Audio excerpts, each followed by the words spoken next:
Magandang araw, Kuya Chris. Ganoon din sa mga kaistorya na walang sawang nakikinig sa inyong YouTube channel. Itago na lamang ninyo ako sa pangalang Nelia. Hindi ko tunay na pangalan. Ang kwentong aking ibabahagi sa inyo ay tungkol sa nakakakilabot na karanasan noong nagbakasyon ako sa Capiz. Mahigit 20 taon na ang nakararaan. Nung bata pa lamang ako, namulat ako sa realidad na hindi lahat ng mga magpamilya ay buo. Hindi lahat ay masayang nagsasama-sama sa iisang bubong. Mayroong mga pamilya na hindi kumpleto. Nagkakawatak-watak at hindi nagsasama sa iisang bubong, kagaya ko. Isa ako sa mga anak na lumaki sa piling ng aking mga lolo at lola. Ayon sa kanila, hiwalay na raw sina inay at itay. Nasa sinapupunan pa lamang daw ako ay nagkahiwalay na sila dahil sa matinding away na pinagkaugatan ng samaan ng kanilang loob, hanggang sa napagpasyahan nilang wag nang magsama bilang mag-asawa. 5 buwan ang nakalipas. Pagkatapos akong isilang ni inay ay tumungo siya sa Kuwait upang magtrabaho. Iniwan niya ako kay lola kahit 5 buwan pa lamang ako. Pumayag naman daw si lola sapagkat napakahirap ng buhay namin noon at kailangan nila ng pera. Nagpapadala naman si inay sa amin at iyon ang ginagamit ni lola sa pagbili ng aking mga pangangailangan. Maayos akong pinalaki nila lolo at lola. Ni minsan ay hindi nila ako pinabayaan dahil mahal na mahal nila ako bilang kanilang nag-iisang apo. Nang tumuntong ako sa edad na 5 taon, doon ako nagsimulang nagtaka. Napaisip ako kung bakit ang ibang mga bata ay mayroong mga nanay at tatay sa tabi nila. Samantalang ako ay wala. Hindi ko maiwasang makaramdam ng lungkot at inggit sa tuwing nakakakita ako ng mga batang masayang namumuhay kasama ang kanilang mga magulang. Minsan, naiiyak pa nga ako sa loob ng kwarto, pero mabuti na lamang at nandyan si Lola Edita. Ipinaliwanag niya sa akin kung bakit wala ang mga magulang ko sa aking tabi. Sobrang nalungkot ako nang malaman kong nagkahiwalay na sina inay at itay.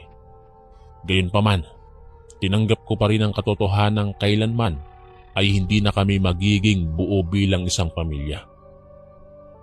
Ayon pa kay Lola ay may bagong pamilya na raw si itay. Isang araw habang naglalaba ako, nagulat ako dahil sa malakas na pagsigaw ni Lola. Nelia! Nelia! Ay halika nga rito at may sasabihin ako sa iyo. Kagad naman akong tumigil sa paglalaba at lumapit kay Lola. Bakit po, Lola? Ano ba po yung sasabihin mo sa akin? Tanong ko sa kanya at may mga bula pa ang aking kamay nung mga sandaling yon. Ano kasi, Nelia? Tumawag ang iyong inay. Nakiusap daw sa kanya ang iyong itay na kung pwede ay magbakasyon ka roon sa kanila. Gusto ka raw nilang makita eh. Pumayag na yung inay na magbakasyon ka roon. Nagulat ako sa sinabi ni Lola. Hindi ko inaasahang magpaparamdam sa amin si itay. Gayong ilang taon na silang hiwalay ni inay.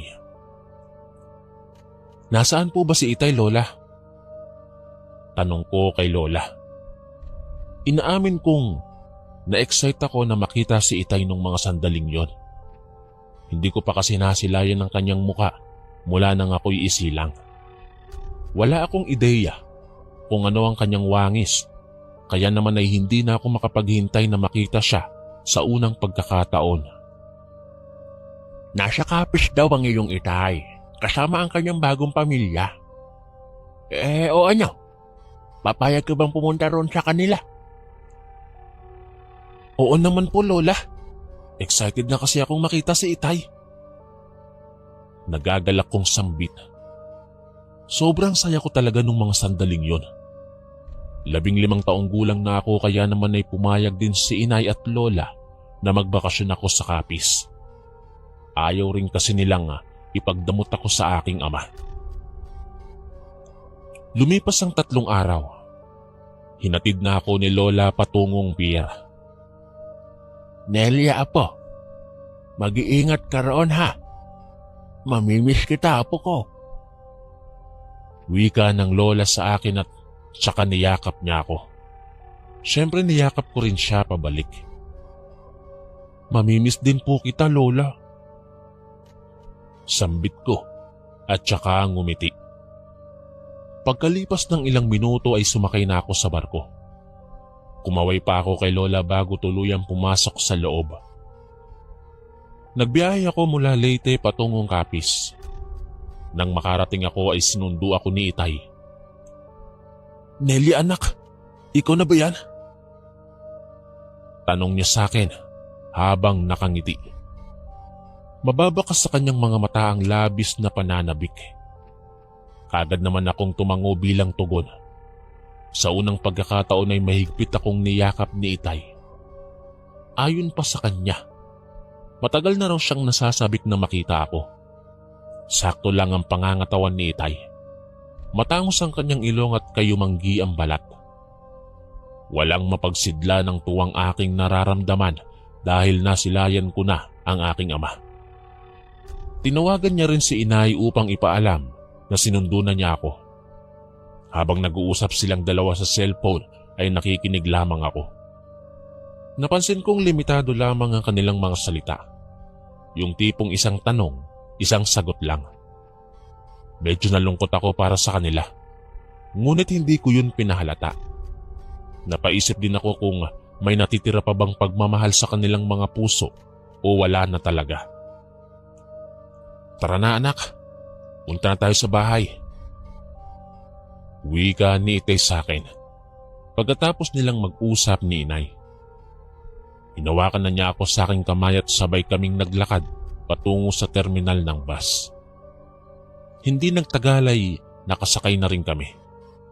Mahigit 1 oras ang aming biyahe bago kami nakababa sa bus. Tahimik lamang ako at walang kaalam-alam kung saan ba ang bahay nila Itay. Nang makababa kami ay sumakay kami sa isang tricycle papunta sa aming baryo. Dumaan kami sa lubak-lubak na mga daan at palayan. Makalipas ang ilang minuto ay bumaba na kami sa tricycle. Napansin ko na parang papunta na sa bukid ang lugar na yon. Inilibot ko ang aking paningin. Mga nagtataasang punong kahoy ang aking nasilayan. "Malayo pa po ba ang bahay niyo, Itay?" Tanong ko sa kanya.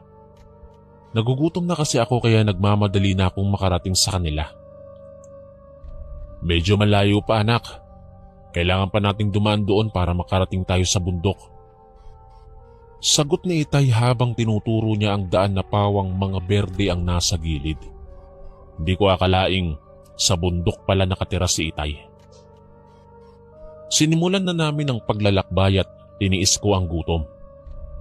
Sa gitna ng aming paglalakad ay hindi ko napigilan ang aking sarili na itanong sa kanya ang nag-iisang tanong na matagal ko nang gustong bigyan ng kasagutan.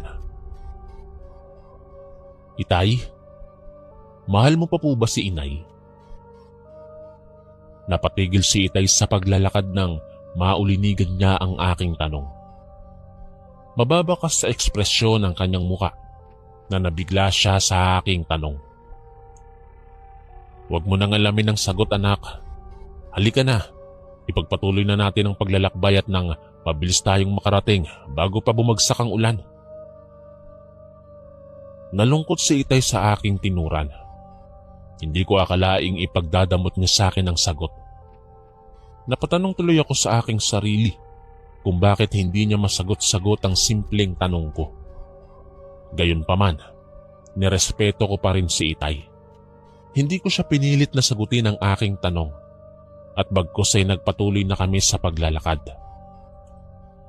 Dumidilim na rin kasi ang paligid at parang babagsak na ang ulan.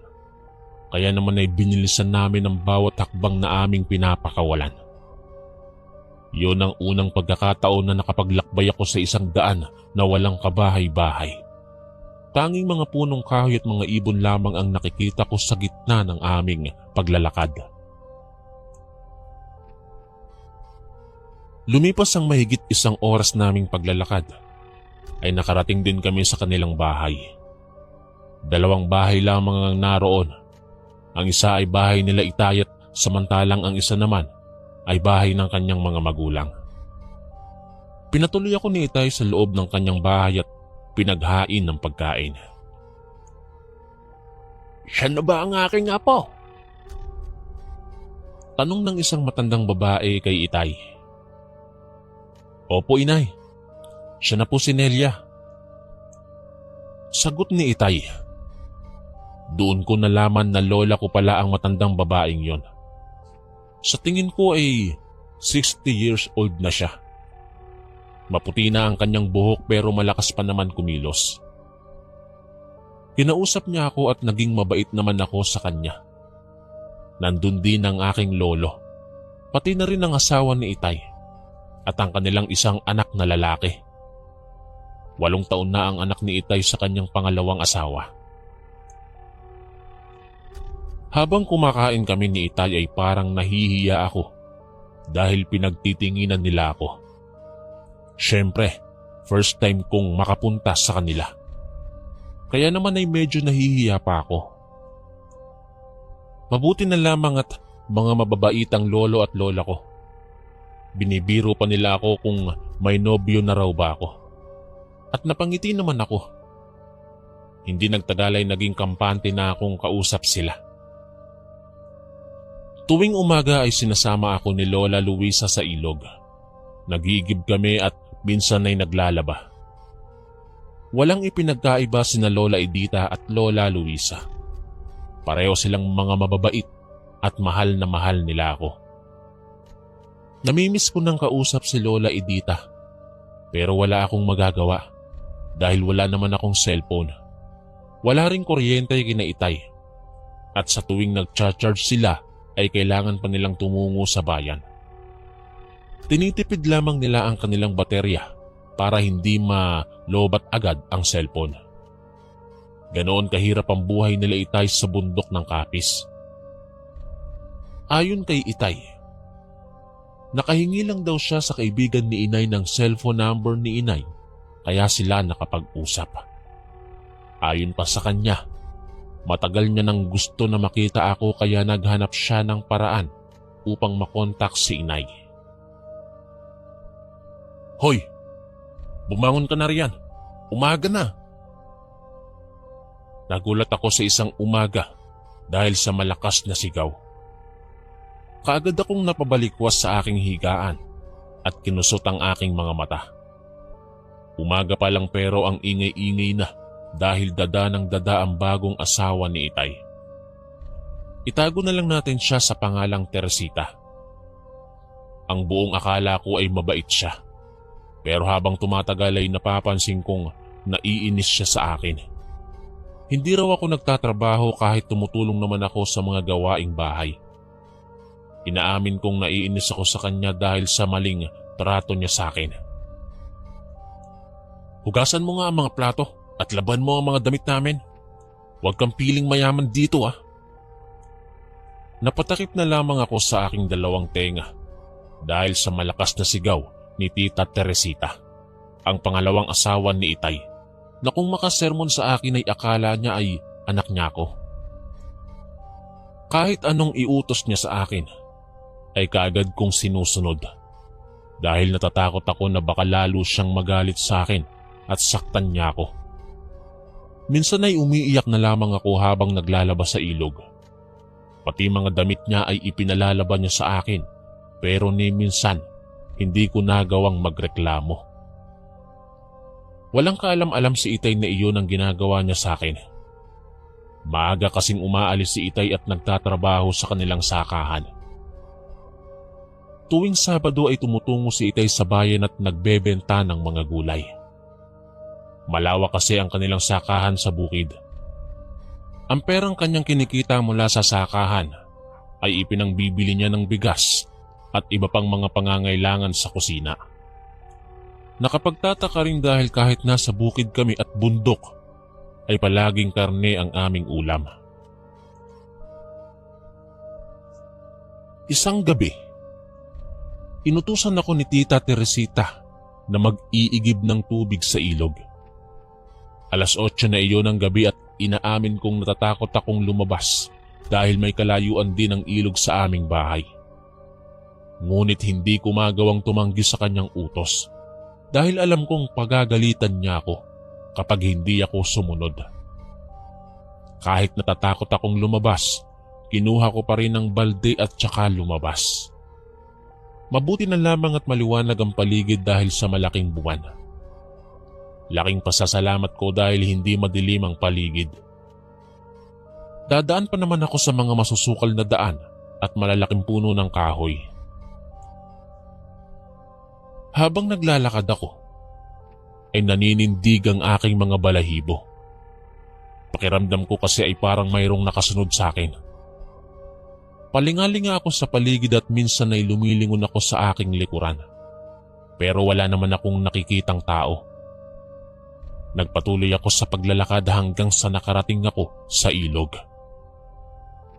Pagkatapos kong lagyan ng tubig ang aking dalang balde, nagulat ako dahil bigla akong nakakita ng isang malaking aso na kulay itim. May dala-dala pa itong kadena. Hindi ko alam kung saan siya nanggaling. Basta bigla ko na lamang siyang nakita na nasa harapan ko na at nakatingin sa akin. Nanindig ang aking mga balahibo dahil sa malaking aso. Natatakot ako na baka sunggaban niya ako. Gusto kong sumigaw ng malakas, bunsod ng labis na takot. Ngunit pinigilan ko ang aking sarili. Binitbit ko na ang balde na mayroong lamang tubig at saka naglakad pa uwi. Napansin kong sinusundan ako ng malaking aso, kaya mas lalo akong natakot. Iniisip ko na aatakihin niya ako kaya palagi akong lumilingon para bantayan ang aso. Sa gitna ng aking paglalakad, nakasalubong ko ang isang malaking ahas na naroong gumagapang sa aking dadaanan. Natakot ako. Hindi ko alam kung anong gagawin ko. Wala na akong ibang alam na pwedeng daanan upang makaiwas sa ahas na yon. Napansin ng aso na natakot ako sa ahas, kaya naman ay sinugod niya ang malaking ahas at pinagkakagat niya yon hanggang sa mamatay ito. Laking pasasalamat ko sa aso dahil pinatay niya ang malaking ahas na kinatatakutan ko. Nang makumpirma kong patay na ang ahas, ay nagpatuloy na ako sa paglalakad. Subalit sunod pa rin ang sunod sa akin ng malaking aso. Hinayaan ko na lamang yon hanggang sa nakarating ako sa bahay. Nang humiga na ako ay hindi pa rin maalis-alis sa aking isipan ang mukha ng asong yon. Natatakot na akong magpuntang muli mag-isa sa ilog dahil makikita ko na naman panigurado ang aso. Nagdaan ng mga maraming araw. Napansin kong palaging nakasunod sa akin ang malaking aso tuwing pupunta ako sa dilim. Palagi kasi akong inuutusan ni Tita Teresita na mag-igib ng tubig kahit gabi na. Naiiyak na lamang ako minsan dahil kahit sobrang dilim ay pinapaigib niya pa rin ako, na para bang wala siyang pakialam sa akin kung sakaling mapahamak ako sa daan. Isang gabi, habang mahimbing akong natutulog, ay bigla akong nagising dahil nakarinig ako ng iyak ng isang sanggol. Parang nagmumula sa labas ng bahay ang iyak na yon. Dahil sa kagustuhan kong alamin kung anong meron sa labas, ay dahan-dahan akong sumilip sa butas. Hindi kasi ako mapakali. Maliwanag ang buwan kaya naman ay kitang-kita ko ang mga bagay sa paligid. Iyak ng iyak pa rin ang sanggol. Hinanap ko ang pinanggagalingan ng iyak na yon. Laking gulat ko nang matanaw ko ang isang sanggol na hawak-hawak ng isang lalaki. Maigi kong tiningnan ang mukha ng lalaki. Matutulis ang kanyang mga kuko at mayroon siyang mga pangil. Nagbabaga rin ang kanyang mga mata. Takot na takot ako habang nakasilip ako sa butas. kaagad na pumasok sa isip ko na baka iyon ang tinatawag nilang aswang. Nakita ko kung paano ginangat-ngat ng aswang ang liig ng sanggol hanggang sa naputo lang hininga nito. Sarap na sarap siya sa dugo at pati ang lamang loob ng sanggol ay walang awa niyang kinain. Parang masusuka ako habang nakasilip ako sa butas. Tulog na ang lahat ng mga tao at ako na lamang ang gising. Ngunit kumunot ang aking noo dahil pamilyar sa akin ang damit ng aswang. Parang damit yan ni Itay ah. Bulong ko habang nakasilip pa rin ako sa butas. Tiningnan ko ang kwarto ni Itay at ng kanyang asawa upang tingnan kung nandoon siya.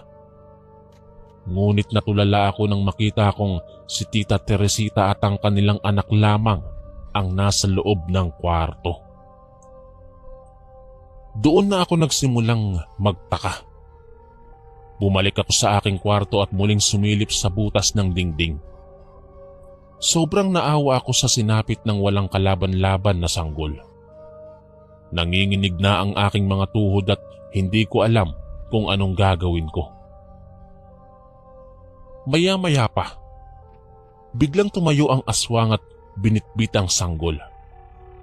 Sinundan ko ng tingin ng kanyang mga yapak at nakita kong pumasok siya sa aming kusina. Dahan-dahan akong lumipat ng pwesto at sinilip siya sa kusina. Nakita kong inilagay niya ang sanggol sa isang malaking palanggana. Hindi ko na napigilan ng labis na kuryosidad. Kaya naman ay tumungo ako sa kusina at hinarap ang aking ama. Aswang ka, Itay? Tanong ko sa kanya habang nakatitig siya sa palanggana. Ikinagulat niya ang aking biglang pagsulpot. Nelia, anong ginagawa mo rito? Tanong niya sa akin. Nauutal siya sa pagsasalita habang nagbabaga ang kanyang mga mata. May mga dugo pa ang kanyang bibig, muka at pati ang kanyang mga kamay. Wala na siyang kawala. Hindi na siya makakapagsinungaling pa dahil harap-harapan ko nang nakikita ang ebidensya. Itay, bakit hindi mo naman sinabi sa akin na isa kang aswang? Tanong ko sa kanya. Ngunit sa halip na sagutin niya ako, ay tinitigan niya lamang ako. Masakit ang mga tinging ibinabato niya sa akin. Bigla akong nakaramdam ng takot kaya dali-dali akong tumakbo patungo sa aking kwarto at tumalon sa bintana. Nanginginig ang aking buong katawan habang tumatakbo ako patungo sa bahay nila lolo at lola. Wala akong suot na tsinelas nung mga oras na yon. Takot na takot ako dahil baka nagalit si Itay sa akin at ako naman ang isunod niya. Kinatok ko ng kinatok ang pinto nila lola hanggang sa nagising sila. Pinagbuksan nila ako at nagulat sila sa aking pagdating, lalo na't habol-habol ko ang aking hininga. Nelia, anong nangyayari sa'yo? Nagtatakang tanong ni Lola Luisa. Sa halip na sumagot ay niyakap ko na lamang siya ng mahigpit. Umiiyak na rin ako at kinakabahan. Hindi ko alam pero takot na takot ako dahil baka nasundan ako ni Itay. Hinayaan muna ako ni Lola na kumalma. Hindi niya muna ako pinilit na tanungin kung bakit ako umiiyak. Makalipas ang ilang minuto ay huminto na rin ako sa pag-iyak. Doon na ako nagkaroon ng lakas na sabihin kina lolo at lola kung ano ang nangyari sa akin. Ganito kasi lola, nakita kong kinain ni Itay ang isang sanggol. Aswang po ang aking Itay lola, aswang po siya. Wika ako habang kinakabahan. Kumunot ang kanilang noo nang marinig nila ang aking mga tinuran. Tila ba ayaw nilang maniwala sa mga sinasabi ko. Nelia, ano ka ba? Hindi aswang ang iyong Itay. Matagal na kaming nagsasama sa bundok na ito, pero wala namang kaming nakita na kumakain siya ng tao. Baka naman namamalit-mata ka lang, Apo. Nako, hindi aswang ang iyong ama. Sabi naman ni Lolo. Aswang po siya. Nakita kong kinain niya ang isang sanggol. Hindi ko matatanggap na aswang ang aking ama, Lolo. Pilit kong ipinagdidiinan sa kanila na aswang nga si Itay. Ngunit ayaw talaga nilang maniwala. Pero hindi ako nagkakamali. Kitang-kita ng mga mata ko na si Itay ngayon. Si Itay ang nakita kong kumakain ng lamang loob ng sanggol. Mula nung gabing yon, hindi na ako umuwi sa amin. Hindi na rin ako lumalabas sa bahay nila Lola. Doon na ako tumira sa kanila. Pilit akong kinakausap ng aking Itay. Ngunit ayaw kong harapin siya. Hindi ko matanggap na aswang siya. Kahit pa kumbinsihin niya akong maniwala na hindi siya aswang, hindi ko pa rin makakalimutan ang nakita ko sa labas ng aming bahay. Umabot na rin ako sa puntong pinagsisisihan ko kung bakit nagbakasyon pa ako sa Capiz. Gustong gusto ko nang umuwi sa Leyte. Ngunit hindi nila ako pinapayagang tumawag kay Mama. Hindi nila ako pinapahiram ng cellphone.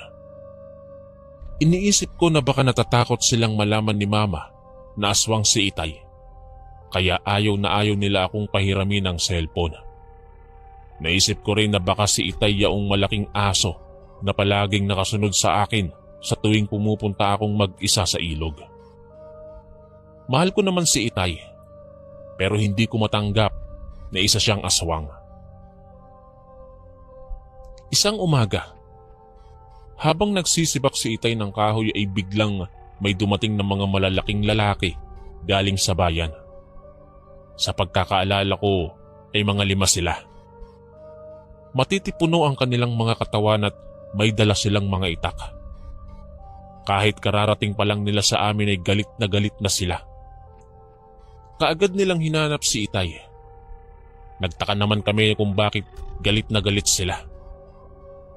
Aling Luisa, nasaan ang aswang mong anak? Palabasin mo yan at kakatayin ko siya sa harapan mo.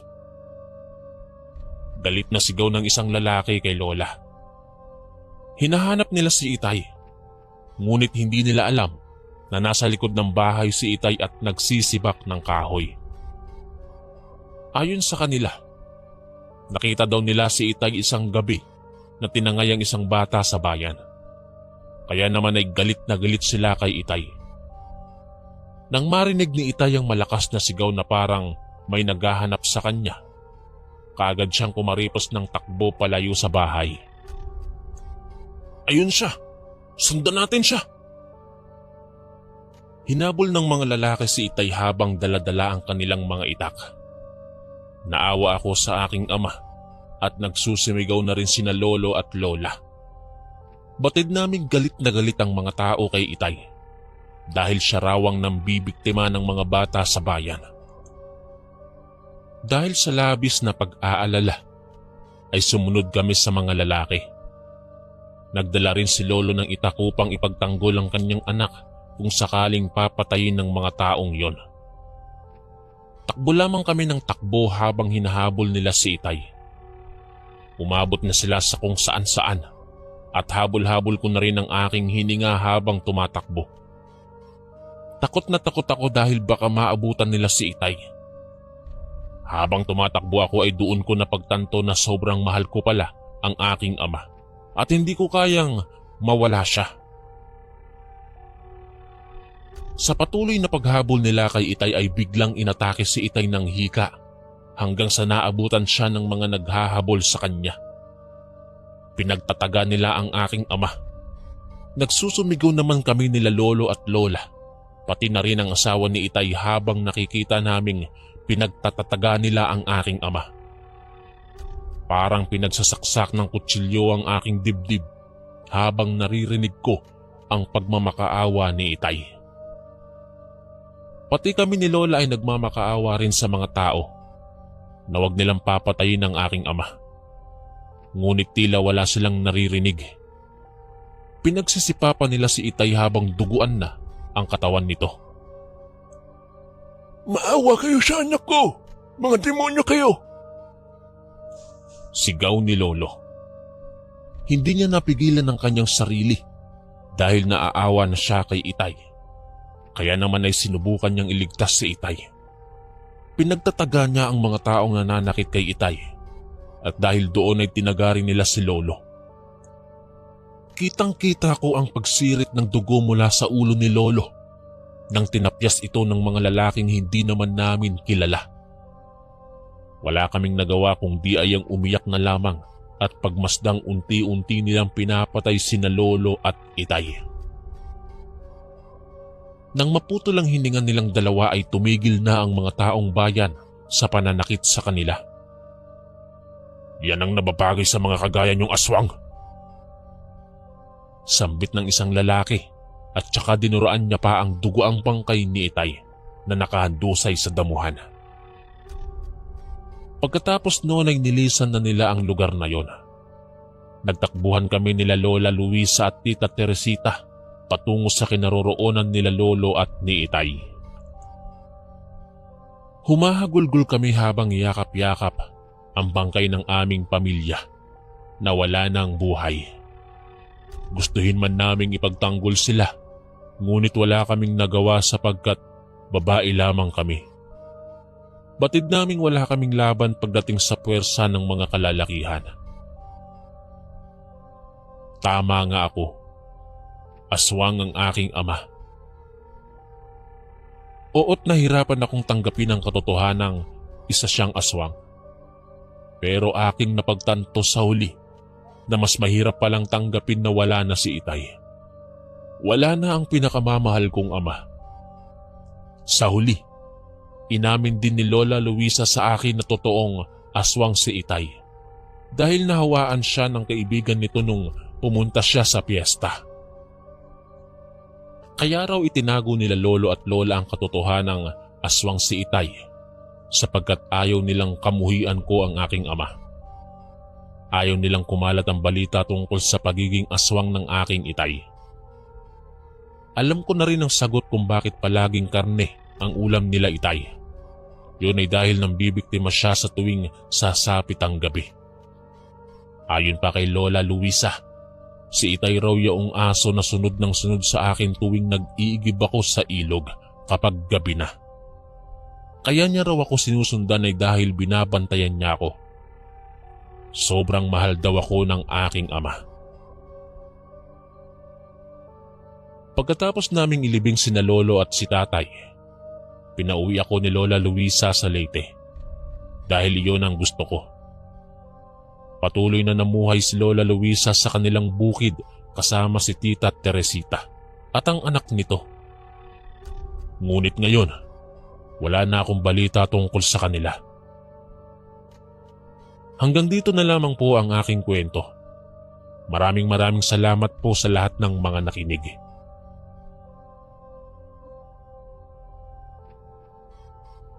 Hello po Sir Chris.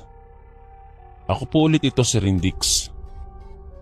Sinabi ko po sa unang storya ko na ang susunod na ipapadala ko ay ang karanasan naman ng papa ko. Tawagin niyo na lang siyang Papa Bob. Eto na po. Sana mapili po ninyo at magustuhan ng mga listeners po ninyo. Ito po ay isa sa mga karanasan ng papa ko nung kabataan niya.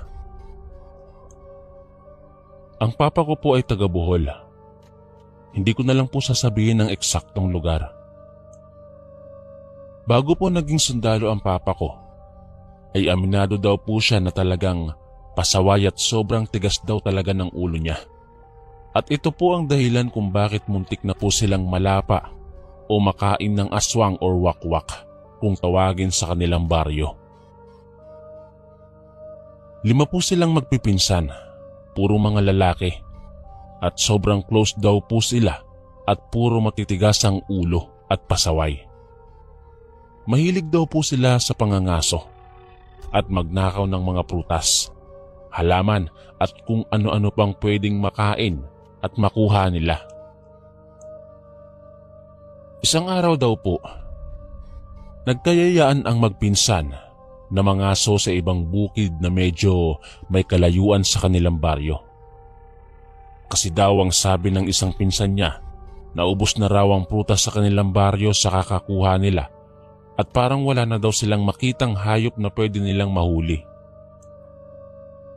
Nagpaalam daw po sila sa kanilang mga magulang na mga aso dyan lang malapit sa kanilang baryo. Pero ang hindi alam ng mga magulang nila ay doon sila pupunta sa kabilang bukid na medyo malayo daw talaga sa kanilang baryo. Nagdala daw sila ng mga itak, tirador, pana at kutsilyo. Nagdala rin daw sila ng asin at kalamansi panghalo kung sakaling may mahuli silang hayop. Nung araw na pupunta na sila sa kabilang bukid, nakasalubong daw nila ang isang pinsan nila na babae at nagtanong kung saan daw sila pupunta. At ang sabi naman ng papa ko, na dyan lang sa tabi-tabi at mga ngaso. Gusto daw sumama ng pinsan nilang babae na medyo may pagkatomboy.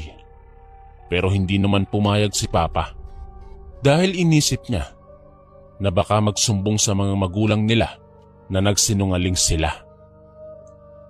Pero talagang nagpupumilit daw yung pinsan nilang babae na sumama at wala na silang nagawa kaya isinama na lang nila. At sinabi na nila ang totoo na doon daw sila pupunta sa kabilang bukid. Akala daw nila na hindi tutuloy yung pinsan nilang babae.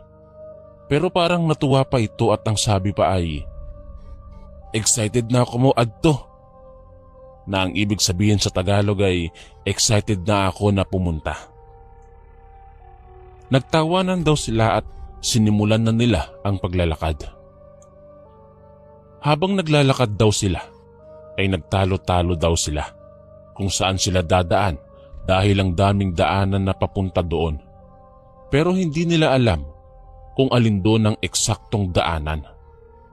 Sabi daw po ng isang pinsan niya, total siya daw ang medyo matanda sa kanila. Siya na lang daw ang masusunod kung saan sila dadaan. At yun na nga, sumunod sila kay Kuya Robin. Kasi daw ang sabi ni Kuya Robin, nararamdaman daw niya na doon talaga ang eksaktong daanan na papunta doon sa kabilang bukid. Habang papunta sila doon, marami na daw silang nakuhang halaman at prutas na nakuha nila sa gilid-gilid ng daanan. May isa pa nga daw silang pinsan na nakatirador ng malaking ibon. At ang sabi pa, "Kani atong sudanon. Ito yung ulamin natin." Napansin daw ng pinsan nila na parang hindi yun ang tamang daanan at parang napalayo pa daw sila.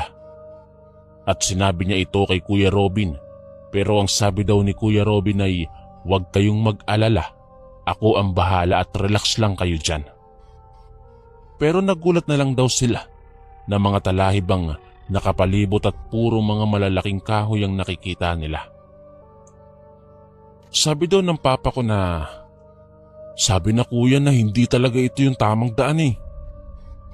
Ang sabi naman daw ni Kuya Robin, nabaligtarin ang mga damit nila at yun naman ang ginawa nilang lahat. At pagkatapos ay naghanap sila kung saan may madadaanan para makapunta na doon sa sinasabi nilang kabilang bukid. Malapit na daw maggabi nung time na yon at nakakita sila ng maliit na kubo at akala daw nila walang tao dahil sobrang tahimik ng lugar. Huni lang ng mga ibon at tunog ng mga insekto ang naririnig nila. Kumatok daw sila sa kubo na yon at wala naman daw nagbubukas. Akma na daw nilang sisirain ang pinto at bigla na lang daw itong nagbukas at tumambad sa kanila ang matandang babae na mahaba ang buhok at kulot pa ito. Nagtanong daw yung matanda kung ano ang sadya nila at bakit daw napunta sila doon sa lugar. Sinabi naman ni Papa na nangangaso po kami at parang naliligaw po yata kami. Pwede po ba kaming makiinom ng tubig at makapagpahinga na din saglit? Ano po palang pangalan mo, Lola? Sumagot naman daw ang matanda ng, "Tawagin niyo na lang akong Lola Manding." Tumango na lang daw sila at akma nang magmamano sila sa matanda. Pero pumasok na ito bigla at ang sabi, umupo muna kayo dyan sa labas. Umupo naman daw sila sa kahoy na upuan at naghintay na bumalik ang matanda. Nang nakabalik na ito, binigyan daw sila ng tubig na ang baso ay gamit ay kawayan. 2 baso daw po ang binigay na puro malalaki at sabi ng matanda, pagkasyahin daw nila yung tubig dahil hindi pa daw siya nakapag-igib. Habang nagpapahinga sila, hindi na nila namalayan na maggagabi na pala at madilim na sa lugar. Sabi po ng matanda na magpahinga daw muna sila sa loob at bukas na lang daw sila umalis dahil delikado sa lugar na yon at baka daw lalo silang maligaw. Pagpasok daw nila sa kubo, nakaamoy daw sila ng mabaho na parang patay na daga at nakita nila na maraming mga bote sa paligid.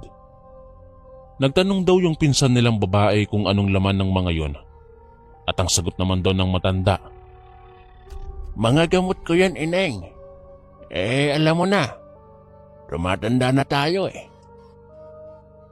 Binaliwala lang daw nila yon. Pero bago pa sila pumasok sa kubo, hindi pala uminom si Papa sa tubig na binigay ng matanda dahil nakaamoy siya ng malansa dun sa basong ginamit nila. Sabi daw ni Kuya Robin sa matanda, Lola, pwede po ba namin dito na lang lutuin ang nahuli naming ibon? Nagtanong daw ang matanda ng, Nakahuli kayo ng ibon? Pwede ko bang makita? Kinuha naman daw ni Papa sa labas ng pinto at pinakita doon sa matanda. Bigla na lang daw lumaki ang mata ng matanda at parang galit pa ito at napatanong ng, Bakit ninyo siya pinatay? Wala naman siyang ginawa sa inyo na masama. Sumagot naman ng papa ko na parang masarap daw kasi yung ibon at sakto sa kanila kasi nga daw ay may kalakihan ito. Kinuha daw ito ng matanda at hindi na nagsalita. At maya-maya ay sabi naman ni Kuya Robin, Lola, pwede din po ba na kayo na ang magluto sa ibon na yan? Kung okay lang po. Kasi pagod din kami sa pangangaso Nagkatinginan pa daw silang lahat na parang nagbibiro sa matanda at napapangisi pa sila. Habang nagpapahinga sila, sumilip daw sa labas si Kuya Robin at ang sabi, Grabe, sobrang bilog ang buwan at parang malayo na tayo sa baryo natin. Siguro kung tumuloy pa tayo sa pag-uwi ay siguradong mawawala tayo at hindi na makakabalik sa baryo natin. Sobrang tahimik daw sa paligid at inaantok na silang lahat. Sabi naman ng isang pinsan nila, Asan na ba si Lola? Akala ko ba siyang magluluto sa ibon? Tinawag daw ng pinsan nila si Lola at sumagot naman daw ito na malapit na. Sumilip daw si Papa doon sa kusina at nakita ni Papa na nakahubad ang matandang babae at nagpapahid ng lana sa katawan nito. Tumindig daw ang balahibo ng Papa ko at sobrang natakot daw siya at hindi na niya alam kung ano ang gagawin. Nakatulala lang daw siya doon sa gilid at maya-maya ay may kumalabit sa kanya. Yun pala ang pinsan niya. Tinanong siya kung anong tinitignan niya doon sa kusina at bakit nakatulala siya. Sabi ng Papa ko, Tignan mo si Lola. Isa siyang aswang. Huwag ka maingay at aalis na tayo dito ngayon din. Dahan-dahan daw silang naglakad papunta sa mga pinsan nila at sinabihan nila kung ano si Lola. At walang pag-aatubiling umalis sila kaagad dun sa kubo. Kahit medyo may kadiliman ng lugar ay mabuti na lamang bilog ang buwan. Mga ilang minuto lang ay lumakas daw ang hangin sa paligid at may narinig silang pumapagaspas. Sa sobrang takot daw nilang lahat ay wala na silang imik. Takbo lang daw sila ng takbo at sabi daw ng pinsan nilang babae na, "Mama! Papa! Mama! Papa!" Hindi na nila alintana ang mga kahoy na dumadampis sa kanilang mga katawan. Nagkasugat-sugat na sila pero takbo pa rin daw sila ng takbo. Sinabihan daw sila ni Kuya Robin na walang hihiwalay para sama-sama silang lahat na makauwi. Maya-maya ang sabi pa ulit ni Kuya Robin, "Magtago muna tayo dyan sa malaking kahoy at putulin niyo agad ang dahon ng saging para yan ang pangtabo natin sa katawan nang sa ganun ay hindi tayo makita ng aswang." Saka malas-malasan ay bigla na lang daw bumuhos ang malakas na ulan at nilalamig na sila. Sabi pa ni Kuya Robin, "Ipahid niyo ang putik sa mga katawan niyo para hindi tayo makita o maamoy ng aswang." Pagkatapos ay naghintay lang daw sila ng mga ilang sandali. Habang hinihintay ang paghupa ng ulan, maya-maya ay may narinig silang parang boses ng baboy o kung anong hayop na naglalakad sa paligid na parang may hinahanap o sa tamang sabihin na parang gutom. Sobrang takot na daw talaga sila at akala nila yun na ang katapusan ng buhay nila. Maya-maya, tumahimik ang paligid at huminto na ang ulan. Naririnig pa rin nila ang tinig ng hayop na paikot-ikot lang sa paligid nila. Umiiyak na daw ang pinsan nilang babae pero pinigilan lang na humahagulgol para hindi marinig ng kung anong hayop na paikot-ikot sa paligid. Sa sobrang pagod, sa kakatago, hindi nila namalaya na nakaidlip na pala sila. Pero si Papa, si Kuya Robin at isa pang pinsan nila ay gising para magbantay sa paligid. Maya-maya pa ay wala na ang boses ng hayop dahil mag-uumaga na. Hinintay talaga nila na sumikat ang araw at dun pa lamang sila aalis pa uwi. Pagsikat ng araw, agad-agad na ginising nila ang mga pinsan at para makauwi na. Lakad takbo daw ang ginawa nila. May nakasalubong daw silang tao na sa tingin nila ay mag-ama ito. Isang matandang lalaki at isang bata na medyo kaedad nila Papa. Tinanong daw sila kung bakit ganon ang itsura nila at bakit basang-basa sila at parang takot ang mga muka. Wala na daw silang ibang sinabi kundi, "Asa man ang daan padong sa baryo?" Saan ang daan papunta sa baryo na ito? Sinagot daw sila ng matanda na ito ang daanan, diretso lang. Pero huminto ang matandang lalaki at biglang nagsabi ng, "Ihahatid ko na lang kayo para hindi kayo maligaw. Pero hanggang dyan lang ako sa may tabing ilog dahil kailangan ko pang magsaing ng agahan namin ng anak ko."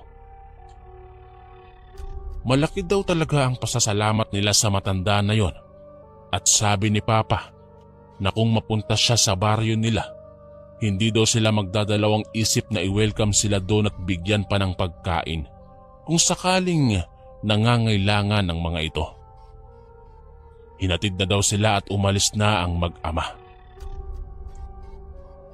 Pag-uwi nila, sobrang nag-aalala na pala ang mga magulang nila dahil hindi sila nakauwi buong gabi. Nag-report pala ang mga magulang nila sa kapitan at hinanap sila ng mga tao kasama ang mga barangay tanod. Kinuwento nila ang buong pangyayari at hindi napigilan na umiyak ang mga magulang nila. Simula nun, huminto na sila sa pangangaso at pagnanakaw ng mga prutas. Sabi nila, hindi na talaga sila pupunta doon sa kabilang bukid. Hanggang dito na lang po at may kasunod pa po akong storya na ipapadala. Salamat po and more power po sa channel nyo. Maraming salamat po mga kaistorya sa pakikinig. At kita-kits po ulit bukas para sa isa na namang nakakatakot na kwento. Ito po si Kuya Chris, ang inyong kaistorya. God bless po at ingat po lagi.